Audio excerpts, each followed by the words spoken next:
It's nice to have so many people so motivated to hear something about Agile software development. My name is Jacek. I am a Scrum Master at Nokia. I've been working for Nokia for the past 5 years now. Originally hired as a C++ developer, as a C++ focused developer.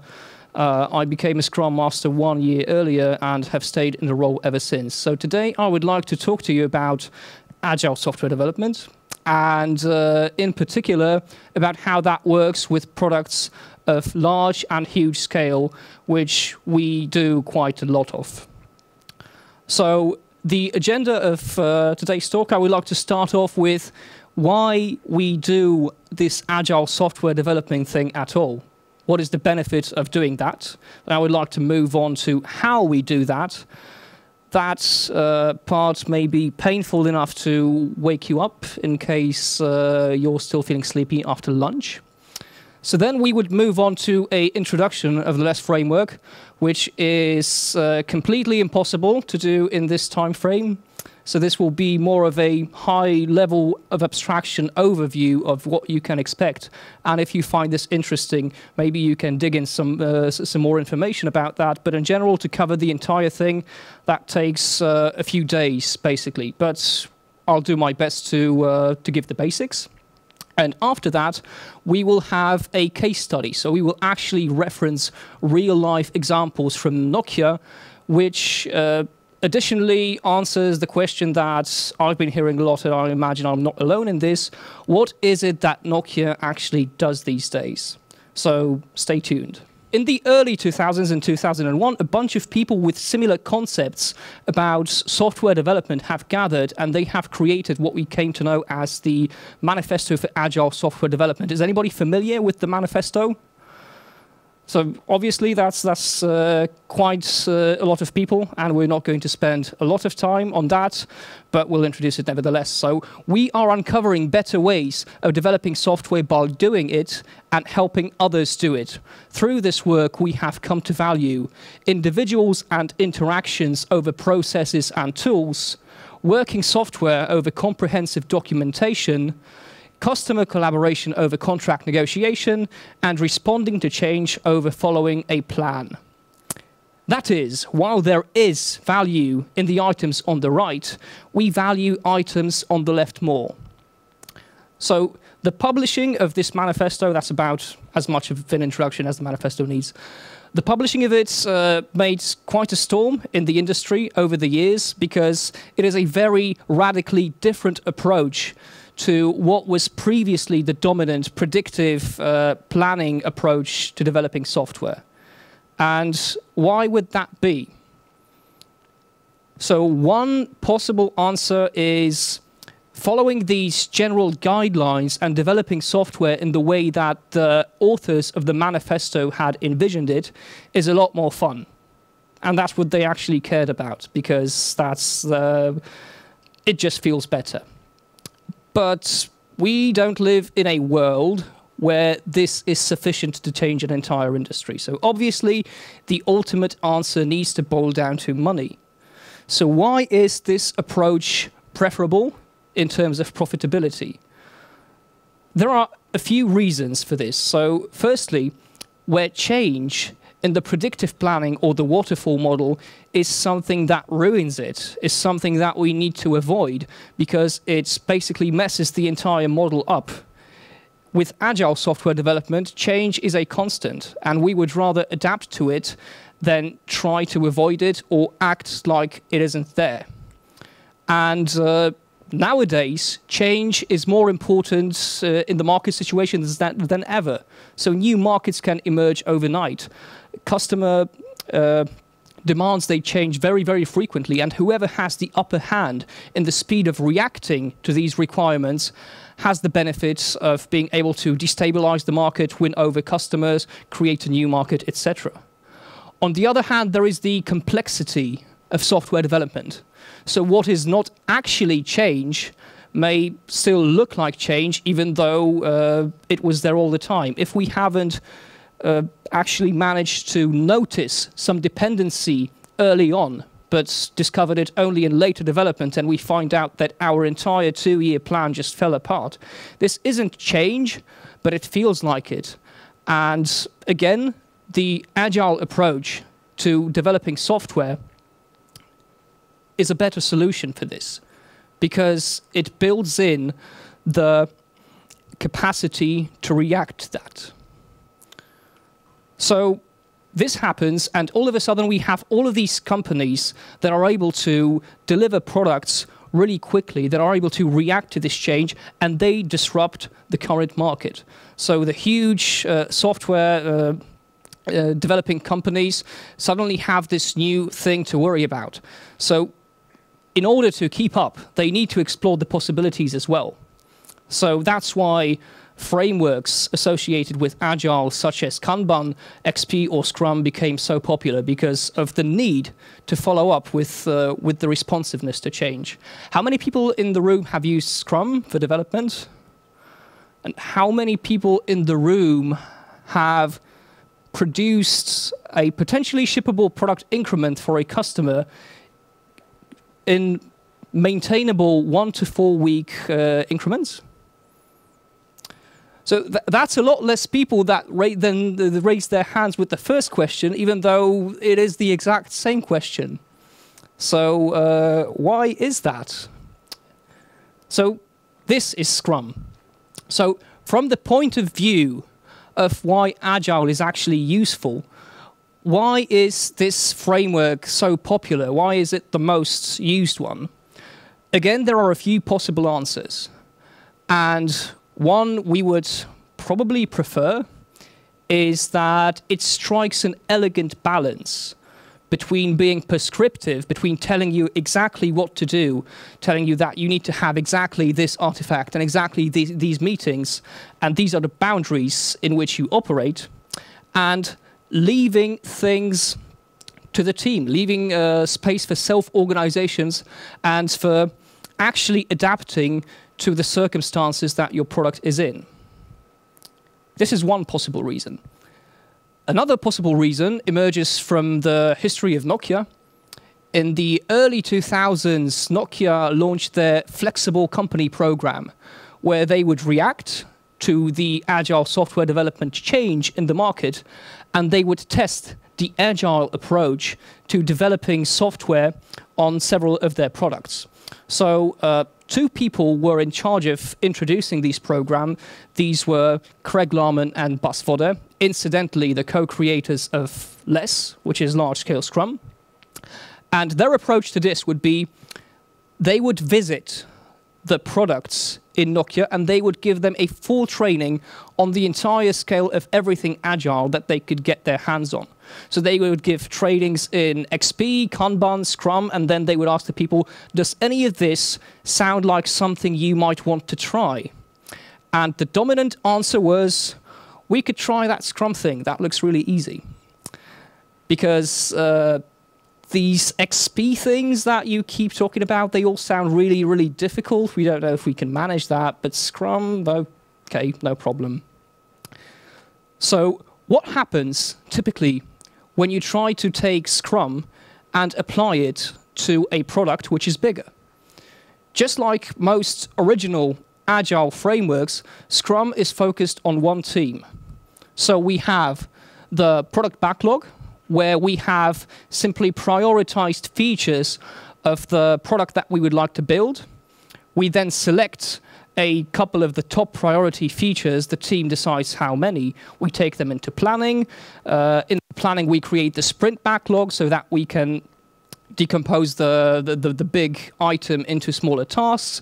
We gradually burn through them. Every day we have the daily Scrum. And while we're at it, we still have to have a portion of our time dedicated to getting ready for the next sprint, because we will be doing the same thing with items that we haven't seen yet. So there is the product backlog refinement. And at the end of the sprint, we have a potentially shippable product increment.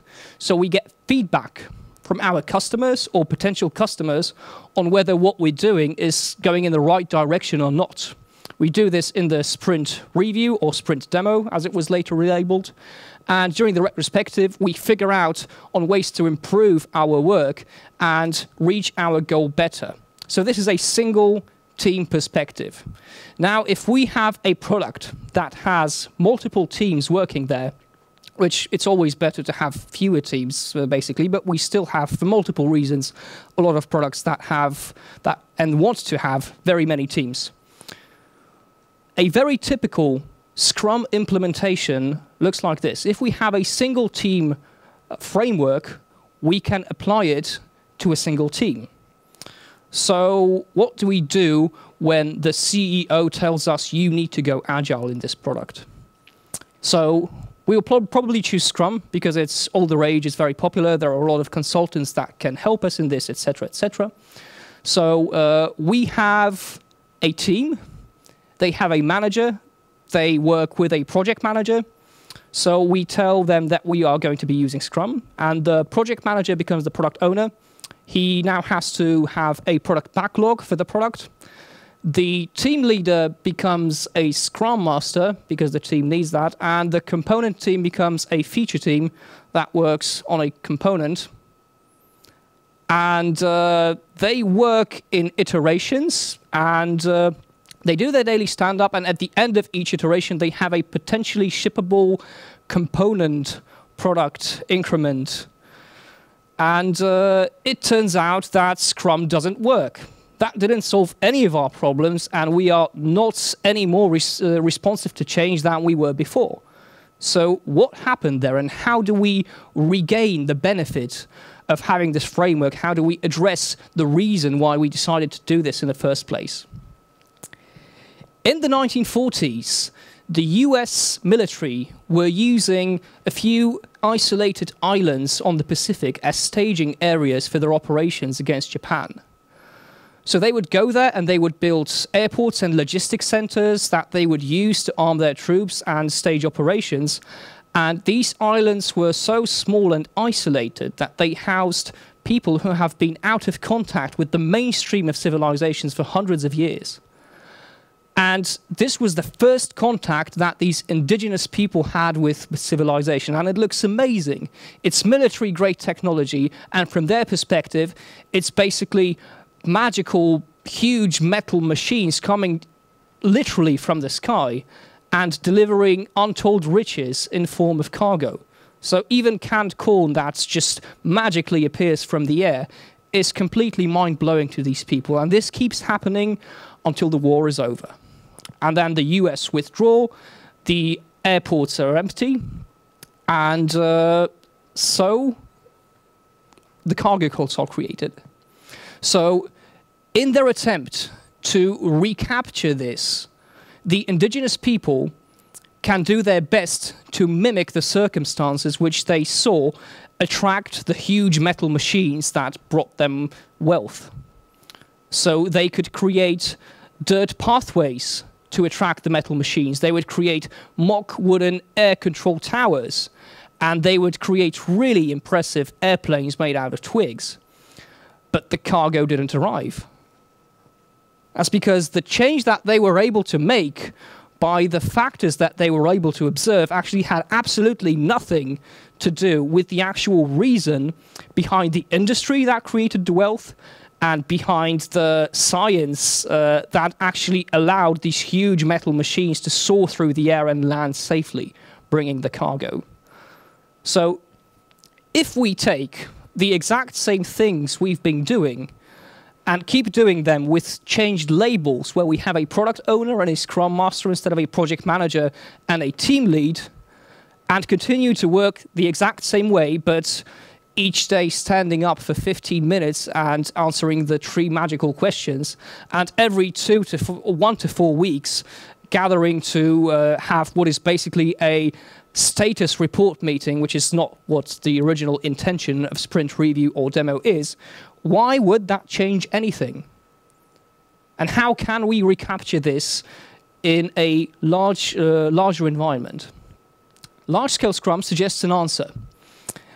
This is not a ready-made thing that was applied to any company or any product, but rather than that, a result of a lot of different experiments. So a lot of different approaches to how to achieve agility in a big product were taken, and what worked basically over time became formalized as large-scale Scrum, which is a relatively lightweight framework. And you can see the simplicity over here. This is a variant of large-scale Scrum, which is suitable for up to 8 teams. So how many people here work with products that have over 50 people working on them? Over 300 people? Over 2,000 people? So this will not work for 2,000 people, but for 60 to 70, it's a stepping stone.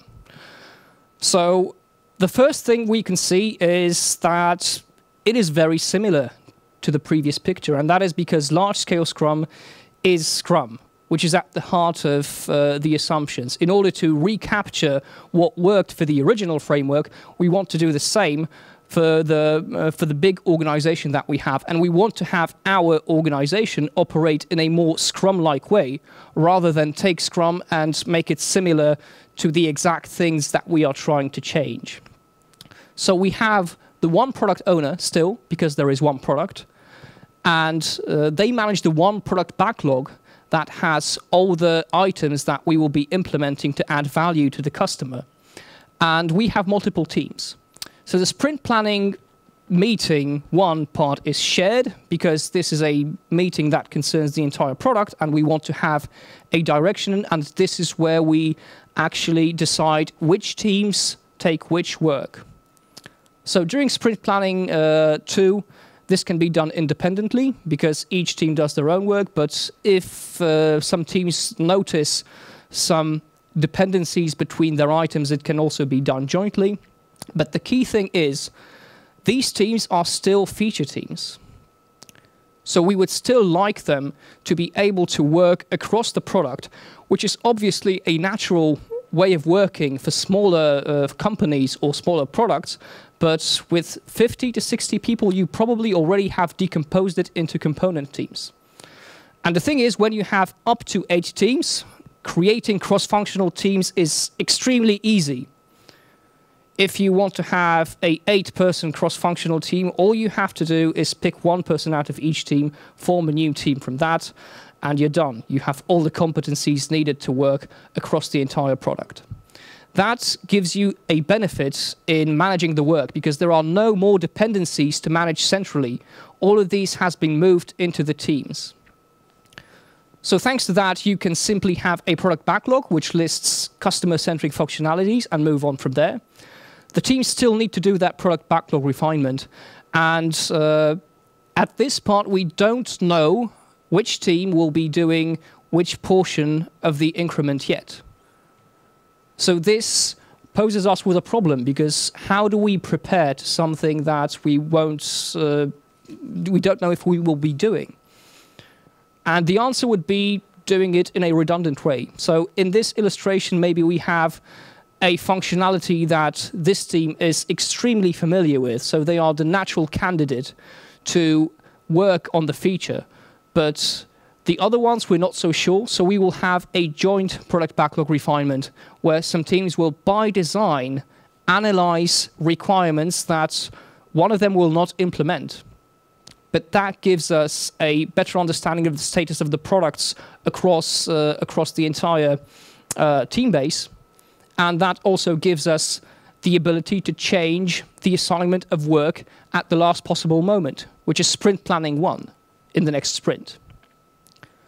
So then we have a joint sprint review or demo where the team representatives interact with the actual product to get a customer perspective. Hopefully we can get the customer there as well, because then the feedback that we get from this will be meaningful.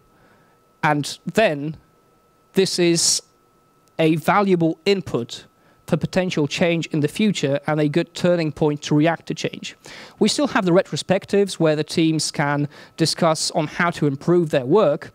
And there is an overall retrospective, because now that we have many teams working on one product, there are probably many different factors that weigh into all of the team's work as a common. For example, is our continuous integration system up to snuff? Do we need to include any additional performance or capacity tests that we don't have yet because this has affected our product work, etc., etc.? This sort of thing could be discussed during the sprint, the overall sprint retrospective. But this is still not big enough, because we still have products that have tens or hundreds times more people than we can have here. And there are 2 points where this breaks down. One of them is fairly obvious, and this is the role of the product owner. If we have one product owner that is supposed to prioritize enough work for 8 teams, that is still possible. But if we would give the same task to the same person and have 80 teams, that is just overloading. So we have an obvious bottleneck that we somehow need to go around. The other thing is, when you have 8 component team specializations or skills that you've organized your company around, creating feature teams is easy. What if you have 50 components? That gets a lot harder. So what do we do with this? So the answer, surprisingly, is copy and paste the same thing all over and stack it on top of one another. So that seems a bit off, but there is some additional logic behind it. So we still have the one product owner because we still have the one product, and they are still there with the one product backlog. But what we have created in order to get rid of the bottleneck here is we have created so-called requirement areas for the product. So these are requirement areas that mean something to the customer. That would mean that, for example, with a telecom product, we can have a radio access central requirement area because customers care about that, a configurability central requirement area, etc., etc. So this is something that customers actually want. And we get a few benefits from this particular sort of decomposition of the product owner role. So firstly, the priorities within requirement areas are still comparable. They still make sense, and if we have this particular aspect of the product saying that it is more or less important than another comparable feature, is still meaningful. So this requires the same sort of skill and business knowledge on the product owner's side to manage within the area backlog, which is a view on the general product backlog. So we divide the functionalities of our product in such a way. It is not an architecture central split. Because if we would do that, again, we would introduce the dependencies between teams, and that would make this sort of management completely impossible. But what we observe is, for all systems, similar types of functionalities will touch similar parts in the code. So even though we do not have an explicit ownership of code between requirement areas where we would have you're responsible for this part of the code, and if you need anything here, you need to talk to these people. Even if we don't have that, extended periods of developing similar functionalities in the software will build exactly the type of specialization that you need. So where it was simple in the previous configuration to build a feature team because you only had 8 specialties to worry about, you don't need to worry about all the 50 or 60 specialties, because such features that touch the entire product do not really exist. If they were a majority, instead of delivering a potentially shippable product increment each sprint, you would probably be delivering an entirely new product. So this is a mechanism of descaling this complexity. And each of the requirement areas basically operates as a mostly independent LeSS implementation, unless there is a need to exchange knowledge or or other sorts of expertise between the areas like component-based expertise, etc., etc. But the key part of this is descaling the product owner role and making it possible to actually have feature teams across really huge components. But this is difficult. And this is not the way that our companies usually operate at the moment when they decide to go agile. So what if we want to still stick to the old ways? So a corollary of this would be the setup on the left side. So when we have component teams still working in their components A, B, and C, we may have a product backlog for our product that lists all the functionalities that we need to deliver. And all of these items potentially impact many components. But if we manage the team's work on a component level rather than on a product level, we need to take this complexity into account. So we need to know that item 1 has an impact to component A and B, so does item 2. Item 4 has an impact to components A and C, and so forth. So let's say we are in this situation and we start our product development. How does it work? So each team should start working on the highest value item to deliver the value to the customer as soon as possible, as much value as possible, obviously. So it'll be an easy choice for component teams A and B, because that is item 1, the top priority in the product. For component C, it will be item 4. Even though we have more valuable functionalities to deliver, this is the best that component team C can do right now because there is no more important functionality to deliver. So they go on implementing the functionality that they can. And after a while, component team A is done with their first item, with their second item, and with the third item that also had an impact to component A, and they move on to the item number 4. And they notice the effect of complexity. So they didn't take something into account before, and now suddenly there is this new edge case or an assumption that they got wrong, and they need to work it out with component team C. So they go over to component team C to talk it over, and they are blocked by the Scrum Master because they are impeding component team C's work within their sprint. Because while component team A has been working on features 1 through 3, component team C has finished their work on item 4 and are now at the most important undone item that has an impact to C. That might be item 5, it might be item 50. But this is an interruption in an asynchronous form. So in order to move on with delivering the value to the customer, we need to synchronize the queues between the components, and this slows us down. So does switching to feature teams solve this problem? The answer is yes and no, basically, because we will never get rid of this complexity. The complexity of the items is associated with the items and will not go away one way or the other. But a feature team approach pushes this complexity from a centralized perspective to a decentralized perspective and makes management on this level easier, but we push the responsibility to these people. So let's take a look at a similar situation for these teams. We have a dependency between item 1 and 3 that we haven't noticed before, but it happens during the sprint. So someone from Team Way is working on their code. They are checking in a small piece of code because obviously they integrate continuously. So they've just upped their repository, made a few changes, then tried to push in, and they get a merge conflict. There is someone from the other team that is making changes in the same part of code, and these changes are not trivial. They look troubling because there is actually some dependency between what we're doing and what they're doing. So now, again, we need to go to the other team and talk to them about this.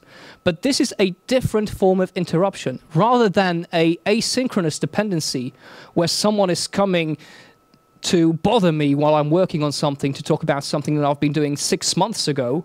Rather than that, someone is coming to talk to me about the work that we are both doing right now. Because this is something that we both need to take care about in order for items 1 and 3 to be realized correctly. So rather than an interruption, this time the contact between the teams is a form of communication. And we still have this complexity, but because we gave this responsibility to the teams and we moved the problem elsewhere, we gain different types of problems. We have to have more competence in the teams to be self-organizing, to be able to plan the work that was previously planned centrally. So we didn't get rid of the problems as much as trade one bag of problems for another bag of problems. But all the observations and studies seem to suggest that the feature team problems are preferable to component team problems, seeing as they make management easier, and what do they actually do to the feedback cycle? Because implementing feature teams is still hard, so we really want to stay with the way that we've been doing things up until now. And how would that work in Scrum? So this is the effect. If we have a customer-centric requirement, we first have to create the proper entry in the backlog. So we have the time to analyze this somehow. Once that is done, we can create a decomposition of the work. Because we actually manage in component teams work on a component team level rather than on a feature team level as we would in Scrum, we need to decompose this and get the work into the proper component-ish, backlog-ish things. So we typically have a separate sub-organization that does this. This is called the engineering department or the architecture department, and they figure out what components need to do on component level to deliver customer-centric functionality. So this is done, and then we pass the work to the components. So because we manage work there, each component has their own queue.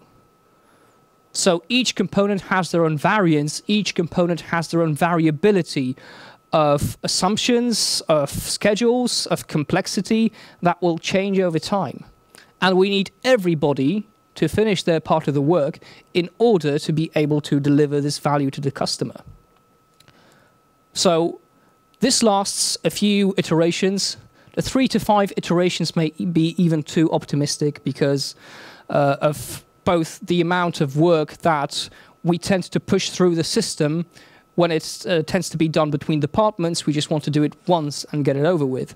And because of the fact that we are limited by the slowest component here, and typically there is going to be one component that is bottlenecking the entire system. So once we've done that, we have code in components. But that doesn't necessarily mean that it's integrated. So seeing as component teams work on component level, again, we need an external entity to do this. Integration, verification, or QA organizations, however you want to call them, and they need to pick up the work that the component teams did. They need to put it all together, and they need to verify it from a customer perspective to see if this is what we actually wanted to produce, and for the customer to be able to tell us if this is what they actually wanted to produce. So 2 things happened here, which are actually one thing when you look at it. One is, what was a short feedback cycle in Scrum and what was by design supposed to be one iteration of doing a small slice of work and getting feedback, here in order to get feedback from a customer perspective, that will be iteration 6. So that's 6 times longer than what we could have had as a response time. And another thing is, this shape sort of looks familiar, doesn't it? So implementing Scrum on team levels and leaving the product focus in external organization basically forces the waterfall flow. This is exactly what we wanted to avoid by going into agile software development. But we have iterations, and we have Scrum teams, and we have product owners, and we have Scrum masters. And all of that is for naught if we don't actually change the way we work. And we can just skip that and stop stealing the slang, because it's just confusing for everybody. So this type of Scrum will not fly. And this is something that we've actually known for years, really. So this was an observation made in the 60s, in 1968, by Conway. Organizations which design systems are constrained to produce designs which are copies of the communication structures of these organizations. So if we have a big, complex organization, we will have a big, complex workflow. And complexity in the workflow translates directly to having a larger, longer feedback cycle. So all of these sub-organizations, the component A, B, C, sub-organizations, system engineering, analysts, testers, if they are separate, the work will be done separately. So where large-scale Scrum actually describes things that are not included in the original Scrum guide, is addressing this law.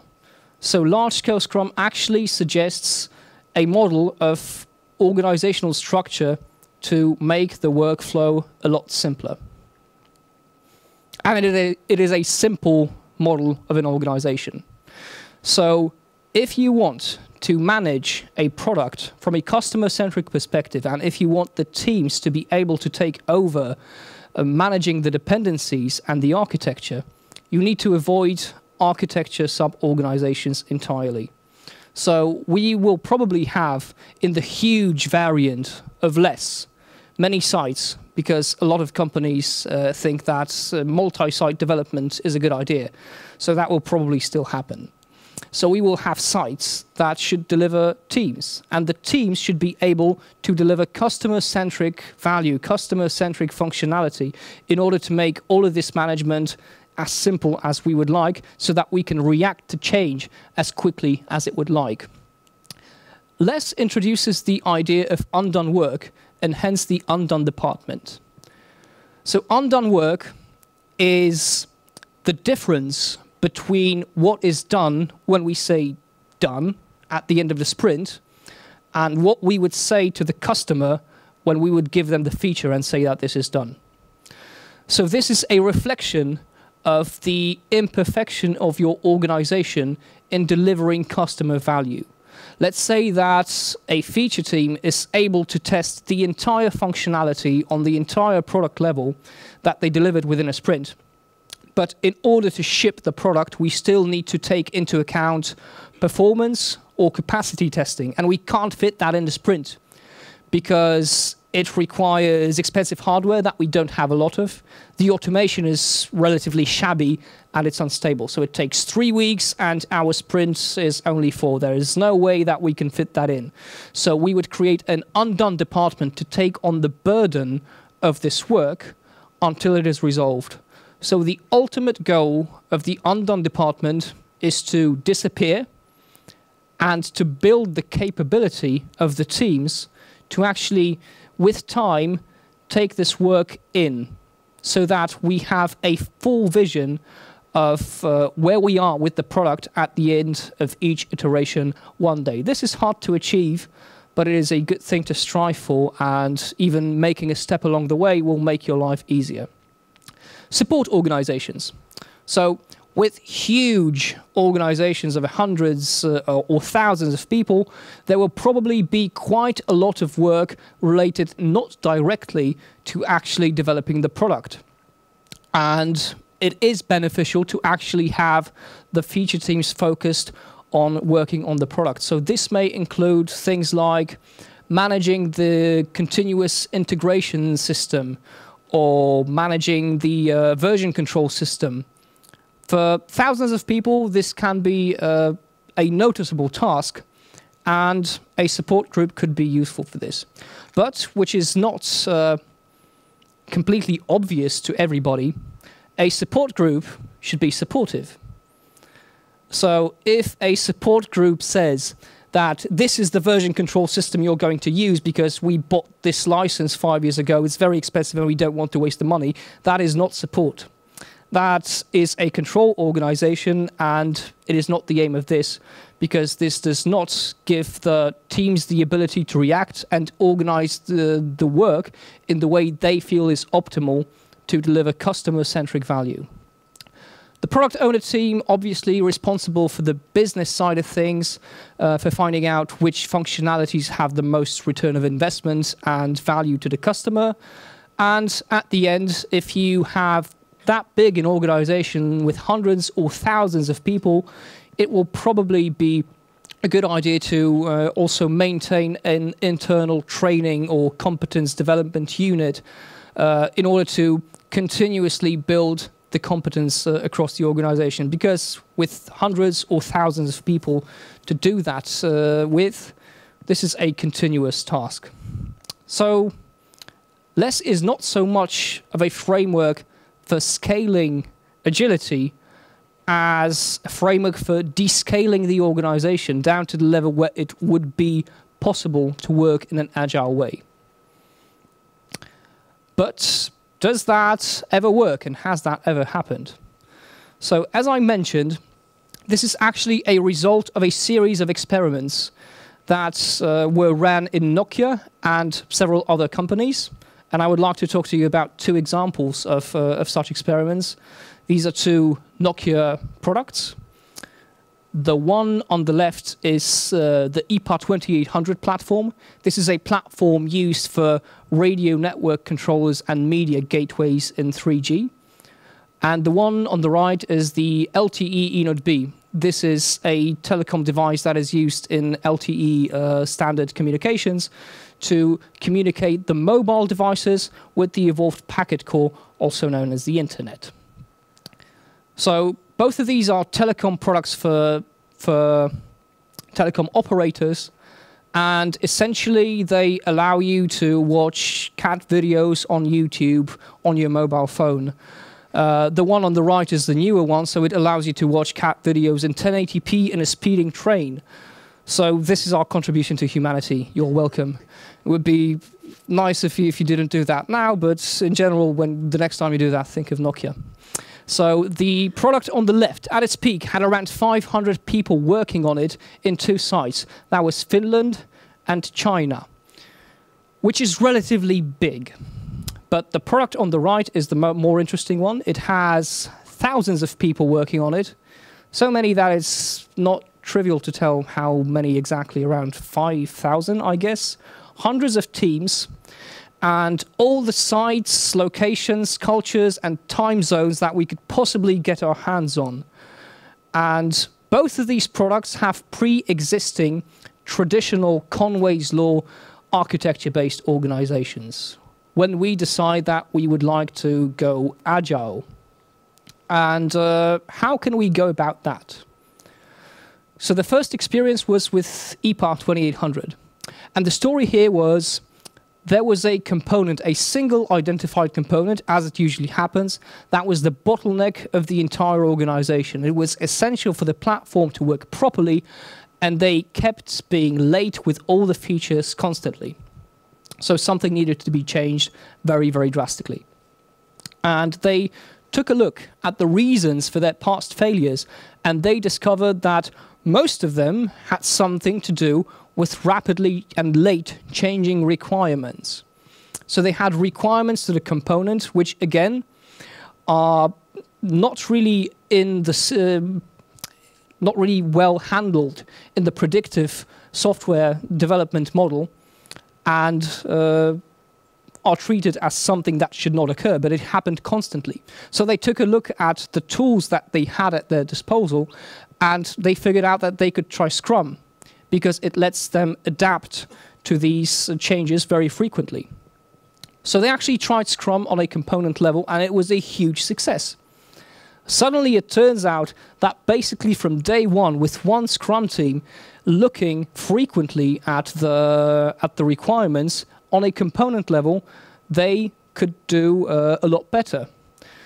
Too good, in fact, because the success was so huge that there was a decision, if Scrum is so good, we're going to flip the switch and we're going to go for full Scrum in a 500-person organization overnight. That was not a good idea. So later experiments showed that this is actually a good idea with the smaller variant of LeSS. So up to 8 teams, 60, 70 people, not 500. And the reason for this is when you have the existing workflow of your organization, what you do by flipping the switch is you make it impossible to fall back to this. Because there is no system testers team, there is no system engineering team that could still try and do the work in the old way, hence lengthening the feedback time. So you have to work in a new way. But what this means for an insanely complex system of 500 people is you've basically just torn down the entire communication scheme overnight. And with more than 60 people, it is really, really difficult to get that up and running again. So by making the immediate change in IPA, an immediate problem emerged because the organization was not ready for this change, the teams were not ready for this change, and there was a huge blockage in delivering any features whatsoever, even though you got frequent feedback about there not being any features delivered. But this enabled the teams to actually develop, even though it was too close for comfort, the product eventually pulled through and started producing customer value and features a lot quicker than it had ever before. So getting past that pain point actually paid off, but because of the scale, it was extremely risky. So if scale is the danger factor, and that was a huge problem with a 500-person organization, we would not want to repeat the same experiment in a 6,000-people organization. Maybe someone else would do this, but I predict that will be a very, very expensive experiment, and I don't know why we would like to do this. So we needed to figure out a way to gradually introduce the change rather than for the entire organization altogether. So the immediate way of applying the change is not a good idea in huge products. For huge products, we would like to go either gradually breadth first or gradually depth first. So there are 2 approaches for this, and we started off with the so-called feature team adoption map. Because feature teams are arguably one of the most difficult elements of the Agile transformation, we would like to visualize where we are and where we would like to be. So in the x-axis, we have the cross-functionality of the team. So what is the actual scope of responsibility, whereas in the y-axis, we have the scope of work of the team. And we start off in the lower left corner with component teams. So every team works on their own component. In some components, even the component testing is somehow separate. And there is a development team and a testing team. And what we would like to go for, ideally, is having teams work not only on the eNode B, but on the entire LTE network. So we would like to have functionalities that we can sell to our customers on a network scale and have teams do this. But this is insanely hard, and this is a perfection challenge. So we may put this here as an ideal state that we would be going for. But the target for now, feature teams on a eNode B level, and we start off with this. So what we can do is we can take the entire organization and gradually build up on the definition of done. So we can start with the definition of done on a component level, and we can keep adding more levels to extend the scope of the focus of the team.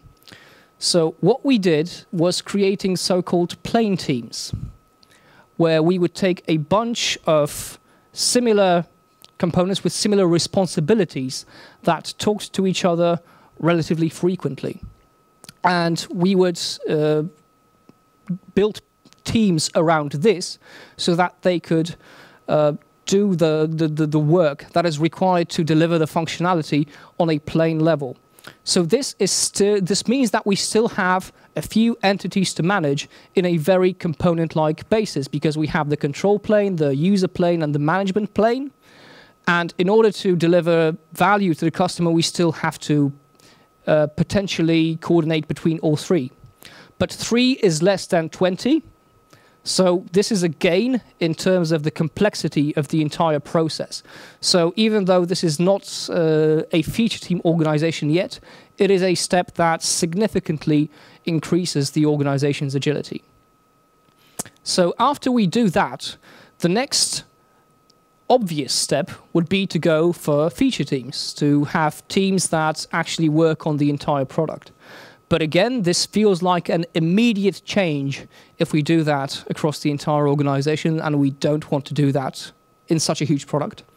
So what we do then is something weird. We go off the diagonal. So it would be quite natural to remain on the diagonal of the X and Y axis, because the cross-functionality of the team and the scope of the team should be very, very closely correlated. But what we can include in a plain team is the testing responsibility for the entire entity, the entire product. So even though we still need several plain teams to contribute to creating the value, we can give the additional responsibility of testing the value on a product level to one of these teams, probably the one that handles the most logic associated with this functionality. And while we do that, we still need a mechanism to synchronize between the teams that contribute. So we've created a feature owner team. This means that it is a virtual team, and it is comprised of people who have or will or are working on a certain feature. So we have people from different planes and different testing levels and different skill sets that need to contribute to actually deliver the functionality, talk to each other, and how well they do that, how focused they are, is essentially very strongly correlated with their queues. So if I'm engaged in a feature owner team and I'm currently working on this feature, chances are I will be pretty into it, and the coordination will work. If I've been doing that feature 3 months ago, but I'm now working on something else, or I will be doing this feature in 3 months, but I'm now working on something else, this is pretty error prone. And it is a state which is very difficult to get out of, because any sort of further change to the entire organization in definition of done terms will be very, very risky. So we decided to change tactics entirely, and rather than going breadth first, we went depth first. So where we were previously improving the definition of done across the entire organization, we decided to have a parallel sub-organization with a huge change. This way, we incentivize a actual change in way of working instantly, but at the same time, we do not tear down the existing support structures, and we do not tear down the workflow of the organization overnight. So we still have support for a smooth transition, but at the same time, some parts of the organization will start working in a more agile way. And once these parts of the organization actually start working well, we will have made a lot of progress. We can add another team to the requirement areas that we've created. Then we can create new requirement areas, and so step by step we can move the organization from the previous way of working into the more agile way of working. And with this, I am forced to end on a cliffhanger, because there is no end to this story yet. This is the stage that we are at in LTE right now, and hopefully on the next code dive, I will be able to come back and tell you about how awesome that was and how well that worked. And for now, it is a work in progress. So, thank you very much for your attention. Oh, thank you very much. So you can see that's a perfect market spot that we can go to another code dive and see the part number 2. Yes, Jacek? Hopefully. Hopefully in LT. And now we know how to coordinate and how to manage the teams. And now I want to open the discussion. I see the first question, please.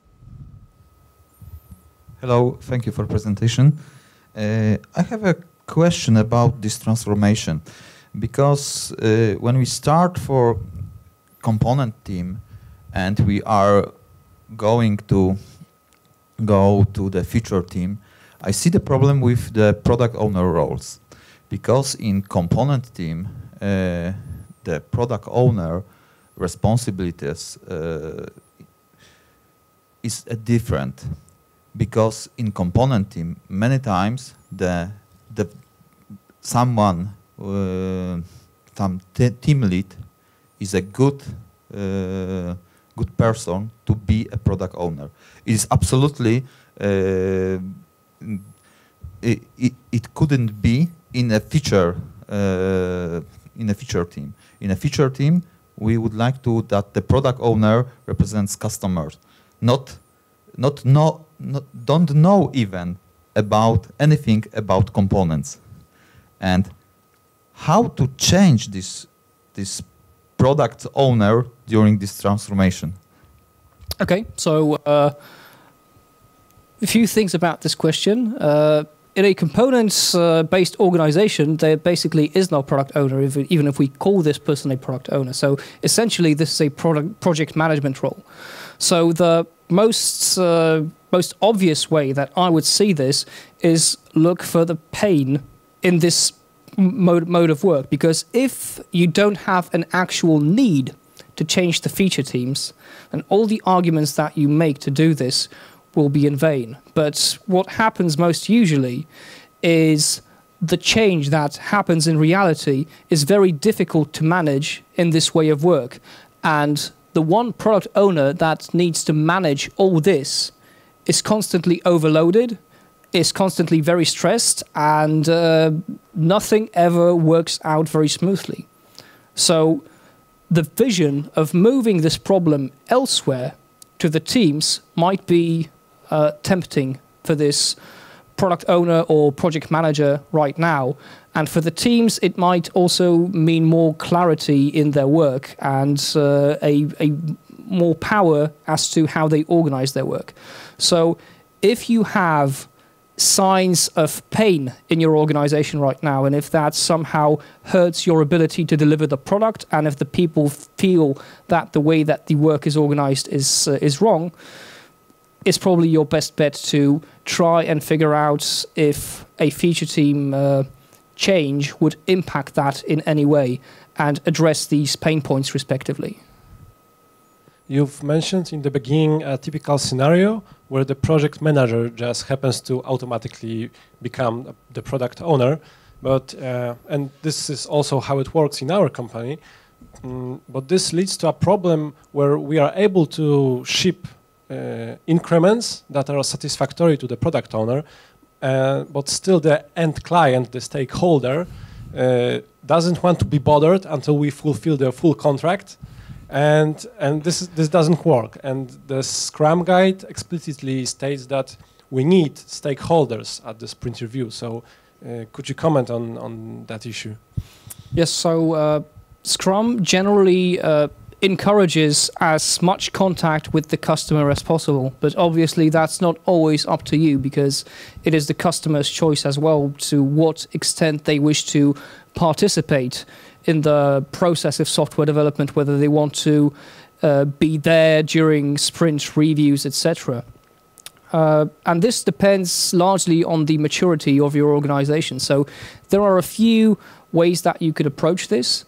If you have people in the organization, they need to be there, who are responsible for the actual business side of the product. Even if the product owner person is actually a project manager and they don't have this this vision or this perspective of what the product is perceived like in the market, they definitely have to have an input somewhere in the organization. Otherwise, you're just flying blind and that can't actually work. So you would probably need to approach the people who are actually responsible for the business part of this and educate them to the as to the actual benefit of what this might bring. So a Scrum Master is obviously the good person to do that, but until you are at the stage where you can actually talk to the customers as well in order to engage them in this, you probably have the next best thing somewhere in your organization. So if you don't have direct feedback from the customers, there are people who do market research, there are people who gather customer satisfaction surveys, etc. So these are probably the best people to introduce this sort of perspective into your system.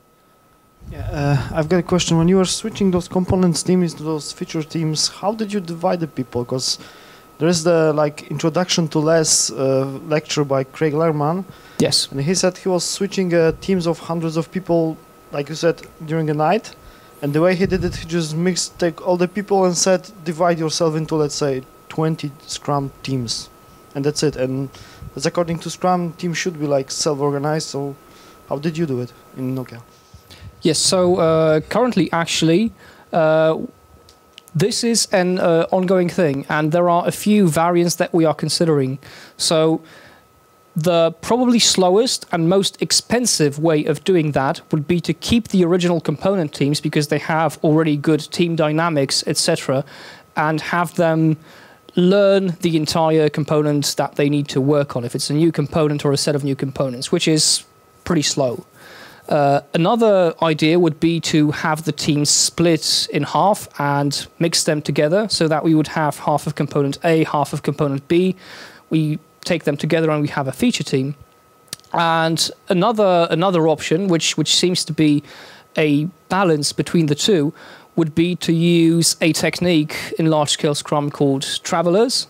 So we could detach some people from the teams, and we could use them to share the skill that they already have, be it component expertise, for example, and join the team that needs this skill temporarily, primarily with the focus of spreading this skill rather than doing the work. So we have actually a few different options, and I think we will actually be trying a few. But the key is, as you said, that the teams are self-organizing.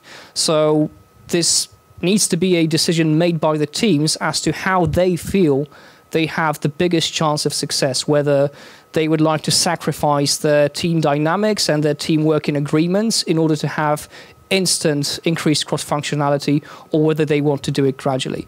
So we need to instantly make the decision that we give this opportunity to the teams, but the teams make the decision ultimately.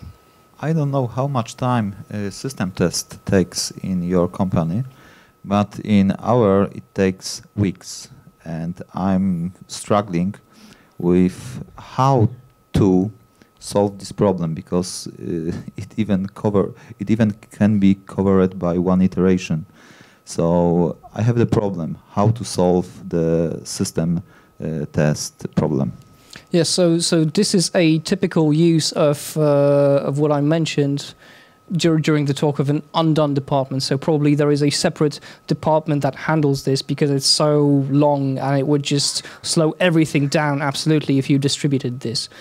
So basically, I think that the main thing would be to set the direction and set the priority from actually executing, because you can always keep people infinitely busy if your tests run for 3 weeks just to catch up with all the work that software development is doing. But this is not sustainable, and probably if your tests are slow enough, this is already visible in the organization as well. So shortening the feedback cycle in any way possible needs to be also a part of this. So there are a few things that will constrain your agility. One of these is the strength of the automation of tests. So in order for the tests to be actually within the definition of done, in order to fit all the levels of testing into an iteration, you need to have a good level of automation. So if that's not done yet, that needs to be a focus. Then getting the feedback cycle down, for example, by lowering the amount of overlap between different levels of testing. Maybe there are some things that are tested a few times on the unit, system, components, whatever level, and maybe this could be taken down if simply the communication between the various testing entities improved. Maybe we can test one thing once instead of 3 times, and the cost of testing a functionality, if it is possible to do in a lower level, is usually a few factors better than testing it on a higher level. And finally, there is probably the possibility of selecting, if you have dedicated hardware to test the functionality on, do you need to test it in a target environment all the time, or maybe you can isolate some of the environment issues and make the testing feedback quicker by dividing this into the parts that you can speed up by executing them on your production servers, and then just do the bare minimum that you need to be actually relatively certain that everything is fine on the target machines. Thank you. Okay, the last question, and I said the guy, yes, here, with dust. So my wish, Jacek, just from me, because I think that product owner is strange technical, both managing person, and LT in our company is a huge business line. Just maybe in 1 year, let me know the name of this superhero in our company who can manage all this, who can both manage technical and managing problem, okay? I don't think that should be the responsibility of product owner to do both, actually, but... But at the image, it was one person. The product owner should prioritize the work to be done on the product. Okay, and I said the microphone is now in the proper person, yes? Okay. Could you please switch to the slide where we have the feature team near the component team, please? Yes, in here. I can see a lot of people smiling in there. From my experience, people are not actually smiling during this transition period. People do not want to have cross competencies. Developers do not really want to gain architecture skills or testing skills. Testers do not want to interact with the code. People do not really want to, people think they are trapped during the Scrum meetings. And although they have the chance to improve their work, they think somebody else should do that for them. I come from formal Alcatel-Lucent, and this was a problem there. Do you think that, do you know that if Nokia have encountered this same issue, and if it handled it somehow? This is a constant issue, I think, that will be there for any adoption of any form of Agile in a large-scale product. So a general remark also to basically most of the questions that that were asked today. A common misconception is that Scrum or a framework would solve problems in any way. And that basically never happens. Scrum only solves one meta problem of showing exactly where the problems are. If you don't know where your problems are, this is the one thing that Scrum or Agile should solve. So if we have people that don't want to have the cross-component or product level perspective, then this is a problem that no framework will address, and you need to do it well with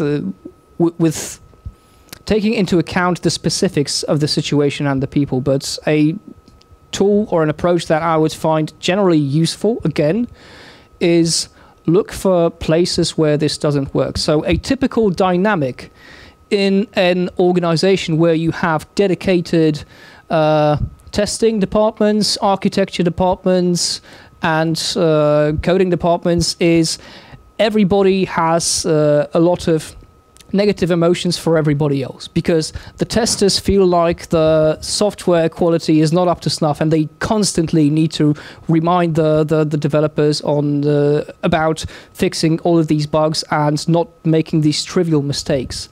The developers, they are basically between the testers, who maybe not always understand all the dependencies in the features, and there are constant misunderstandings as to how the features work between the development and testing, and impossible requirements from the isolated systems engineers or architects. So all of this is actually pain caused by isolation of these units.